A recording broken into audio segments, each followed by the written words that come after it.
ঢাকার শহরে ফ্ল্যাট লইয়া স্বামী আর স্ত্রী থাকে, দুইজনে দুদিকে দৌড়ায়।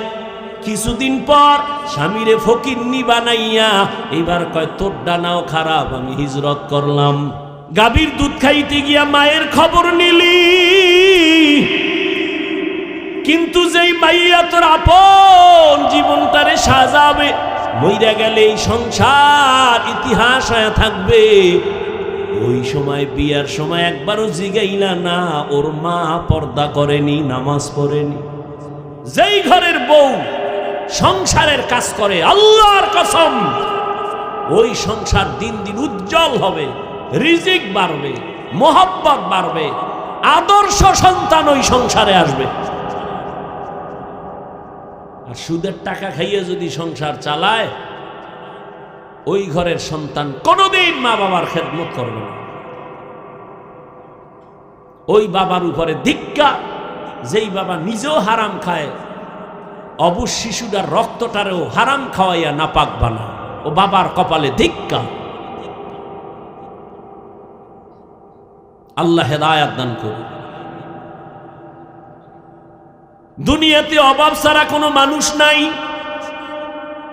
তিনটা দুর্বলতা যার নাই তার কাছ থেকে সাহায্য নাও। এক নম্বরে যার পিছনে টান নাই, দুই নম্বরে যার অভাব নাই, তিন নম্বরে যার স্বার্থ নাই। বলেন এই দুনিয়ায় স্বার্থ ছাড়া কেউ আসেনি? কথা বল। হ্যাঁ, আমি দুইজন পাইছি, কিন্তু গ্যারান্টি নেই। একজন পাইছি আমার আম্মা জান, আর একজন আমার আব্বা জান, কিন্তু সোনার বাংলায় গ্যারান্টি দিতে পারি না। কেন? স্বার্থের টানে মা বাবা সন্তানের জবাই করে। এই প্রমাণ নাই? ভালো করে বুঝো, আপন বাবা আপন মাইয়াটারে হোটেলের মধ্যে রাতে ঢুকাইয়া বাবায় নিজে মেয়েটারে কয় তুই আজকে রাত্রের জন্য স্ত্রীর সমান। ঘুমাইতেছেন, মোনাজাত দিয়েই ফেলাম, 2 মিনিট যে কমুয়াও কইতাম না, কপাল খব আউলে যেতেছে। কোন দেশে আসো চিন্তা করো। মাইয়ারে হোটেলে ঢুকাই আপন বাবায় কয় আজকে রাতের জন্য তুই স্ত্রী। নাউজুবিল্লাহ আসে না? আল্লাহ হেদায়াত দান করুন। তাহলে বুঝতে পারলাম দুনিয়াতে অভাব ছাড়া কোনো মানুষ নাই, পিছু টান ছাড়া মানুষ নাই, স্বার্থ ছাড়া কোনো মানুষ। তাহলে এই তিন দুর্বলতা যার আছে সে আমার চাইলেও দিবে না, দিবে না। কারণ ওর পিছনে টান মাইয়া ভোলারে দিয়া থাকলে দিবে। দ্বিতীয়, নিজের অভাব পূরণ হইলে দিবে। তৃতীয়, স্বার্থ ছাড়া দিবে না। কি? কিন্তু এই তিনটা দুর্বলতা নাই, একজন খুঁজা পাওয়া গেল, তিনি হলেন আমার রব। কে? ইয়া আইয়ুহান নাস আনতুমুল ফুকারাউ ইলাল্লাহ ওয়াল্লাহু হুয়াল গানিয়্যুল হামিদ।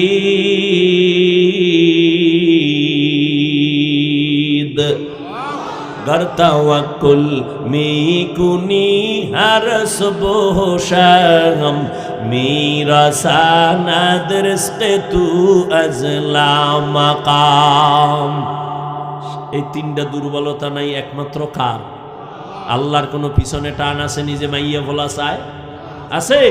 লাম ইয়ালিদ লাম ইউলাদে উলায়ে কাস ওয়ালিদু মাউলুদেরাউ খালেকাস। আল্লাহর কোনো অভাব আসেনি? বলেন, আল্লাহর কোনো স্বার্থ আসেনি? আল্লাহ যদি স্বার্থর দিকে তাকাইতেন কোনো বেনামাজির এক ডোক পানিও দিতেন না, কোনো কাফেরের দুনিয়ায় আল্লাহ খানা দিতেন না। কিন্তু আমার আল্লাহ কেমন দয়ার মালিক। মুমিনেরা যেই রাস্তায় চলে বেঈমানও চলে, বাধা নাই। মুমিন যেই গাছের ফল খায় বেঈমানেরাও ওই ফল খায়, বাধা দেয় না। মুমিন যেই নদীর মাছ খায় বেঈমানও সেই নদীর মাছ খায়। স্বাধীনতা দিলেন কে? আল্লাহ আল্লাহর কোনো স্বার্থের দিকে তাকান নাই, বরং আল্লাহর সাথে এত নাফরমানি করছে মানুষ। আল্লাহর দেওয়া পানি, আল্লাহর দেওয়া বাতাস, আল্লাহর দেওয়া সূর্যের আলো, চাঁদের আলো, জমিনের ফসল, গাছের ফল খাইয়া এরপরও মানুষ কত নিমখারামি করি। সারা রাত মোবাইল হাতে নিয়ে কবিরা গুনাহ কইরা রাত কাটাও। স্ত্রীর হক আদায়ের চিন্তা নাই, সন্তানের হক আদায়ের চিন্তা নাই। নামাজের আজান হইছে শুনছি যাই নাই, কত নাফরমানি করছি। আল্লাহ রাগ কইরা খানা বন্ধ করেন নাই, বরং আল্লাহ ডাকতেছেন, বান্দা আয়, তোর কি প্রয়োজন চা, আমি আল্লাহ দেওয়ার জন্য রেডি। ও নবীর আশিকের দল, আল্লাহর কাছে চাইতে কোনো লজ্জা নাই, আল্লাহ দিতে চায়, আমরা নেওয়ার সময় নাই। আল্লাহ ফজর, জোহর, আসর, মাগরিব, এশা না, ভোর রাতে আমার আল্লাহ দেওয়ার জন্য আসেন। প্রথম আসমানে অতি গভীর হয় রজনী, যখন নীরবে প্রভুর নাম জপিও, তখন প্রভুর করুণা যদি পাইবারে চাও, গভীর রাতে উঠে প্রভুর গুণগান গাও। কত মানুষ কান্দে, হুজুর ফজরের নামাজটা দিল নরম হইছে, মসজিদে যাব, কিন্তু কপাল খারাপ, বাড়ির মালিক আমগো গেট খোলার চাবি দেয় না। আছে না নাই? তোর বিল্ডিং এ আগুন লাগবে না কাঠটায় লাগবে? ওই নিজে যখন তখন খুইলা বের হবে, বাধা নাই।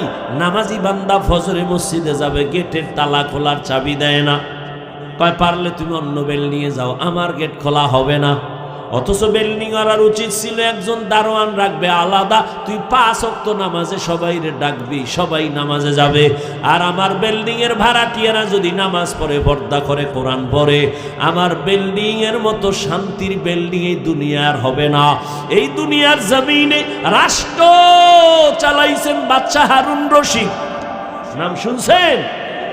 কত বড় বাদশা, আবার তার স্ত্রীর নাম কি? জুবায়েদা খাতুন। কত বড় রাষ্ট্রপতি, একদিকে রাষ্ট্র চালায়, অন্যদিকে তাহাজ্জুদের নামাজে দাঁড়ায় বাদশা হারুন রশিদ, বুজুর্গ মানুষ। তার স্ত্রী জুবায়েদা কোরআনে হাফেজা। এই জুবায়েদার খেদমতে 100 মহিলা কাজ করে। কত? 100 নারী কাজ করে, কাজের নারী, কিন্তু সব নারীরা কোরআনের হাফেজা। জুবায়েদা খাতুন কয়, আমি এমন শিডিউল কইরা দিছি, একজন নারী কোরআন পড়বি, এরপরে কাজ করবি, ভাগ করে এমন ভাবে দিছে, তুমি 1 ঘন্টা কোরআন পড়া কাজে যাও, আর একজনে কোরআন পড়ো, তুমি 1 ঘন্টা পরে কাজে যাও, আর একজনে কোরআন পড়বা। এইভাবে জুবায়েদা 100 নারীকে কোরআনের সিস্টেম লাগায় দিছে, টাইম ভাগ কইরা। জুবায়েদা কয়, আমি চাই আমার ঘরের থেকে যেন 24টা ঘন্টাই কোরআনের আওয়াজ বের হয়। আল্লাহ হেদায়েত দান করুন। ইমাম সাহেব নিরপেক্ষ থাকতে হবে কেন? সবার বড় দায়িত্ব। আমি বলি, ইমাম সাহেব যদি নিরপেক্ষ থাকে, কমিটির প্রত্যেক সদস্যকে নিরপেক্ষ থাকতে হবে। আর কমিটির লোক যদি পচা রাজনীতি করে, ইমাম সাহেব মাইক লাগায়া ইসলামের কোরআনের রাজনীতি করবে।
হাফিজুনা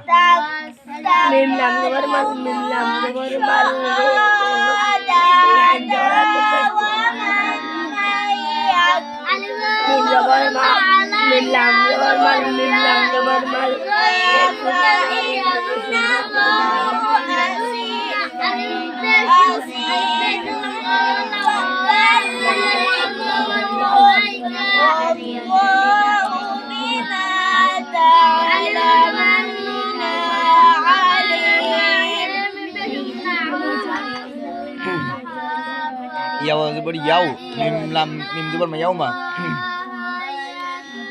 yau ma yau zubar yau mim zubar ma yau ma coba coba